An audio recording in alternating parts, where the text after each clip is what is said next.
नमस्कार किसान भाइयों, स्वागत है आपका अपने YouTube चैनल नोवेस फार्मिंग में। तो किसान भाइयों, आज हम चर्चा करने वाले हैं सरसों की फसल के बारे में। सितंबर माह चल रहा है, कुछ ही समय में सरसों की बुवाई स्टार्ट हो जाएगी।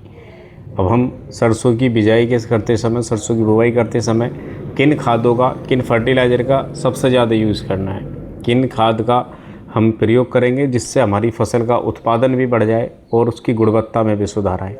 सरसों की फसल में जो मेन गुणवत्ता होती है उसकी तेल की मात्रा और उसके दाने की चमक पे ही आती है।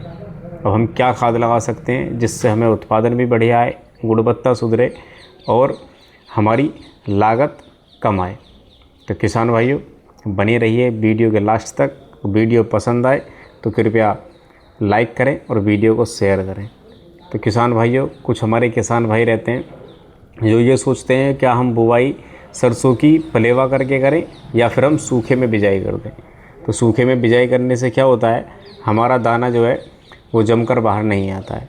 अगर हमारे खेत के अंदर नमी है, आप उसको थोड़ी सी खुदाई करके देख लो, समथिंग 2 अंगुल या फिर 2-3 इंच नीचे अगर नमी है खेत के अंदर, तो आप उसको बिना पलेवट करे बुवाई कर सकते हैं। अगर खेत के अंदर नमी नहीं है तो कृपया पलेवा करके ही, पानी चला के ही आप बिजाई करें। किसान भाइयों, जो सरसों के लिए सबसे ज़्यादा चुनिंदा फर्टिलाइज़र, जो चुनिंदा पोषक तत्व होते हैं वो कौन कौन से होते हैं।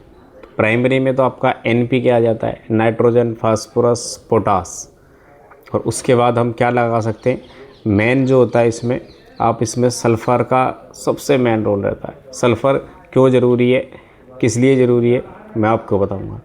सल्फ़र हमारी जो तेल की गुणवत्ता सुधारने का काम करती है, दाने के अंदर चमक का काम करती है और हमारे पौधे को प्रोटीन का काम करती है।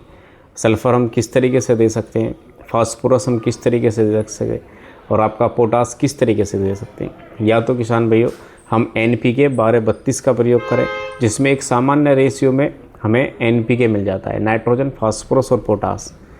या फिर हम TSP अगर दे रहे हैं अपने बुवाई करते समय, तो TSP में हमें 40% फास्फोरस मिल जाता है और 15% कैल्शियम मिल जाता है। उसमें हम फिर नाइट्रोजन की मात्रा के लिए यूरिया का प्रयोग कर सकते हैं और सल्फ़र अलग से इस्तेमाल कर सकते हैं। अगर हम अपने बुवाई करते समय SSP खाद का प्रयोग कर रहे हैं, सिंगल सुपर फास्फेट का, तो उसमें हमें 16% फास्फोरस मिल जाता है किसान भाइयों और 11% सल्फ़र मिल जाता है और 20% कैल्शियम मिल जाता है। उसमें हमें क्या है, नाइट्रोजन अलग से थोड़ा मिलाना पड़ेगा और सल्फ़र की मात्रा थोड़ा डाउन हो जाएगी। अगर DAP आप 50 किलो प्रति एकड़ डाल रहे हैं तो SSP आप 100 किलो प्रति एकड़ के हिसाब से इस्तेमाल कर सकते हैं। अगर आप डाई अमोनियम फॉस्फेट दे रहे हैं DAP, तो इसमें हमें 40% फास्फोरस मिल जाता है, 18% नाइट्रोजन मिल जाता है। तो इसमें क्या है, हमें 10 किलो पोटास एक्स्ट्रा लगानी पड़ेगी प्रति एकड़, जो आपका MOP आता है, म्यूरेट ऑफ पोटास। और इसी के साथ आपको 4 से 5 किलो सल्फ़र अलग से देना पड़ेगा। मेन रोल इसमें सल्फ़र का और पोटास का सबसे महत्वपूर्ण रोल रहता है। फास्फोरस और पोटास और नाइट्रोजन आप सल्फ़र बुवाई के समय डालें और उसके बाद जब आप पानी लगा रहे हैं उस समय नाइट्रोजन की मात्रा कम रखें। नाइट्रोजन ज़्यादा देने से हमारी सरसों में एक रोग आ जाता है, वाइट रस्ट, जो पोलियो वाला रोग हमारे किसान भाई कहते हैं, जो उसका जो तना है वो सफ़ेद हो जाता है। इससे क्या, हमारा पौधा कमज़ोर हो जाता है, फंगस आ जाती है और हमारी फसल की गुणवत्ता और पैदावार में गिरावट आ जाती है। तो किसान भाइयों, अगर हमें ज़्यादा उत्पादन लेना है, पौधे में अपना रोग प्रतिरोधक क्षमता बढ़ानी है और हमें अपनी फसल के अंदर गुणवत्ता सुधार करनी है, तो हम इन फर्टिलाइज़र को आसानी से डाल सकते हैं। ऐसा नहीं कि हम DAP पे ही भरोसा करें, DAP पे ही विश्वास करें। DAP सबसे बेस्ट है, लेकिन DAP अगर हमको नहीं मिल रही है तो आप ट्रिपल सुपर फास्फेट ले सकते हैं। DAP नहीं मिल रही है तो आप SSP सिंगल सुपर फास्फेट ले सकते हैं।